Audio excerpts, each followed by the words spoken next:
تو یہ جنرل ہے، عام، اسپیشل نہیں، مسلم غیر مسلم، مسلم نان مسلم، دونوں کو یہ جان دیا۔ یاد رکھو، جب جنرل جان کو نہ جان سکے، یہ جو جنرل جان ہے ہمارے پاس، اب اگر کسی بندے نے اپنی اس ایک جان کو راہ خدا میں دے دیا تو خدا اپنے کرم سے 10 گنا لوٹائے گا،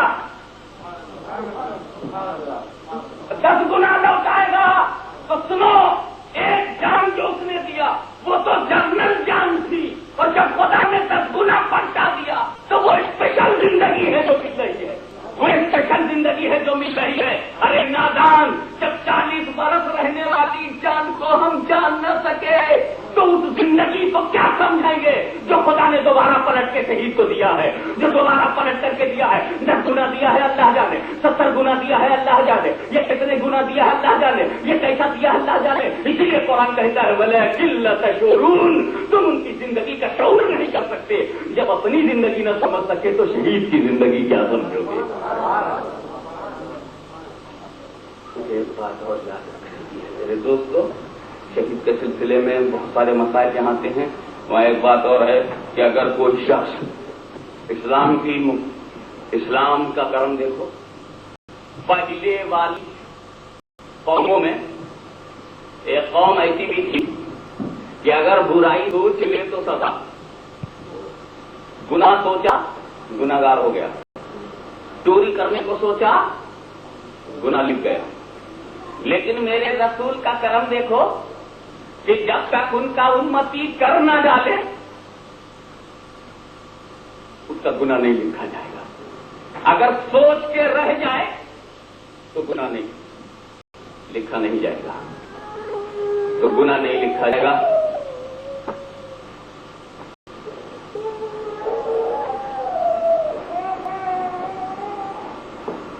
یہ معلوم ہوتا بچہ کسی عزیز کو بہت عزیز ہے۔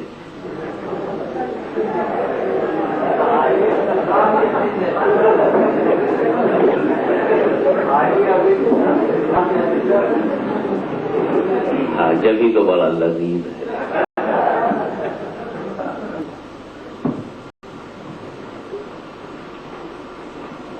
تو اگر آپ نے گناہ سوچا اور نہیں کیا تو کوئی گناہ لکھا نہیں جائے گا، کوئی سزا ہے۔ چوری کی سزا ہاتھ کاٹ دینا ہے، چوری کیا قطعیت، ایک کا ہاتھ کاٹ دو انشاءاللہ ہزاروں چوری چھوڑ دیں گے۔ تو 2-4 کو مار کر اگر پوری سوسائٹی پاک کی جا سکے تو بہترین قانون ہے۔ اگر ایک کو قتل کرنے سے دنیا کی تمام عورتوں کی عزت بچ جائے تو 10-20 کو قتل کر دینے سے اگر بے شمار آدم کی بیٹیوں کی عزت بچ جائے تو ایسے 10-20 کو مار دو تاکہ سوسائٹی پاک ہو جائے، بہترین قانون ہے۔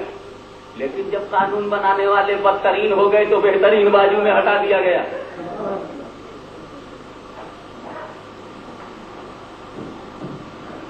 تو تم نے چوری سوچا کوئی سزا نہیں، رات میں تم نے دیکھا کہ میں نے معاذ اللہ زنا کیا خواب میں تو صبح کوئی سزا ہے؟ کوئی سزا نہیں۔ خواب و خیال میں کیا ہوا گناہ کی کوئی سزا نہیں۔ تم چوری کرو گے تو تم کر لو گے تو سزا ہے، زنا کرو گے تو گناہ لکھ لیا جائے گا، شراب پیو گے۔ لیکن اگر کوئی صاحب سوچے رات میں 10 بجے، رات میں لیٹے 10 بجے سوچے میں شراب پیوں گا، صبح اٹھ کر کے شراب پیوں گا، صبح اٹھ کر کے شراب پیوں گا، سوچتا سو گئے، صبح اٹھا کمود ہویا کہا لاکھوں میں لاکھوں کا بلا وجہ رات میں کھایا، خیر برے خیالات کو پھنسا تھا، میں نہیں پیوں گا۔ تو وہ سوچنے کی کوئی سزا، تو سوچنے کی کوئی سزا نہیں، گمان کرنے کی کوئی سزا نہیں، وچار کرنے کی کوئی سزا نہیں، محض تخیل، ظن و تخمین کی بنیاد پر ارادہ کرنے پر کوئی سزا نہیں، جب تک وہ ارادہ، وہ خیال، وہ وچار عمل کی صورت میں نہ آ جائے۔ لیکن شہید کی زندگی دیکھو، شہید کی عظمت دیکھو، شہید کا مقدر دیکھو۔ ایک طرف قرآن کہتا وَلَا تَقُولُوا لِمَن يُقْتَلُ فِي سَبِيلِ اللَّهِ أَمْوَاتٌ بَلْ أَحْيَاءٌ وَلَٰكِن لَّا تَشْعُرُونَ، اور دوسری طرف قرآن کہتا وَلَا تَحْسَبَنَّ الَّذِينَ قُتِلُوا فِي سَبِيلِ اللَّهِ أَمْوَاتًا، راہ خدا میں جو گردن کٹاتے انہیں مردہ مت سوچو، راہ خدا میں جو گردن کٹاتے انہیں مردہ مت خیال کرو، راہ خدا میں جو گردن کٹاتے انہیں مردہ گمان مت کرو، لا تحسبن الذی، مت گمان کرو، مت سوچو کہ وہ مردہ ہیں، اور ایک جگہ کہا لا تقولوا، مت کہو کہ مردہ ہیں۔ ذرا شہید کی قسمت دیکھو، کہنے سے بھی روکا گیا ہے، سوچنے سے بھی روکا گیا ہے۔ گناہ وہی گناہ ہے جو کر دیا جائے، سوچنے سے گناہ نہیں لکھا جاتا، مگر شہید کی عظمت اتنی بلند ہے کہ اگر منہ سے بولو تو قرآن سے انکار، اور اگر بیٹھے بیٹھے سوچو تو قرآن سے انکار، اور قرآن سے انکار کفر ہے۔ گویا شہید کو مردہ کہنا بھی کفر ہے اور مردہ سوچنا بھی کفر ہے۔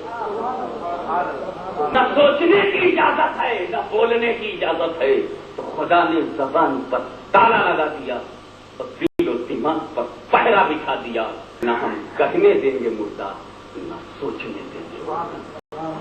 اب ایک بات بتاؤ، موت امام حسین کو آئی کہ نہیں؟ موت کے بارے میں فلسفہ ہے، ایک اصول ہے، ایک ضابطہ ہے، کل نفس ذائقۃ الموت، کل نفس ذائقۃ الموت، ہر نفس کو موت کا مزہ چکھنا ہے۔ اللہ کے قربان، کلام اللہ پر میری جان نچھاور، کتنے اچھے انداز سے سچی بات قرآن نے بتا دی۔ وہ کیا بولا؟ کل نفس، ہر نفس کو ذائقۃ الموت، مرنا نہیں بولے، موت کا مزہ چکھنا ہے، چکھنا ہے، مرنا نہیں بولا، چکھنا بولا، موت کا مزہ چکھنا ہے۔ ارے پوچھو چکھنا کی کہتے؟ ارے ذرا سا زبان پہ رکھ لینے کا نام چکھنا ہے۔ کیوں؟ اگر میری ماں بہن کوئی سالن پکائے، کوئی ترکاری پکائے، یا تم ہی ترکاری کھڑے ہو کر پکاؤ، نمک چکھنا ہے تو کیا کرو گے؟ ایک دو انگلی ڈالا زبان پہ رکھا، بیٹھا نہیں، بہت زیادہ شوق ہوا تو چمچے سے لے کر کے ایک ڈراپ، ایک بوند، ایک قطرہ سالن کا لے کر کے منہ میں ڈال لیا، زبان پر رکھا، اور پوری زبان پہ بھی نہیں پہنچا، ٹھیک ہے، نمک اچھا ہے، اسی کو تو چکھنا کہتے ہیں نا بھائی۔ اگر کوئی عورت 6 روٹی 12 بوٹی پیالے میں بھر کے کھا رہی ہو، بہن کیا کر رہی ہو؟ سالن چکھ رہی ہو، تو کیا آپ چکر میں نہیں پڑ جائیں گے؟ یا اللہ، جب چکھنے کا یہ علم ہے تو کھانے کا علم کیا ہوگا؟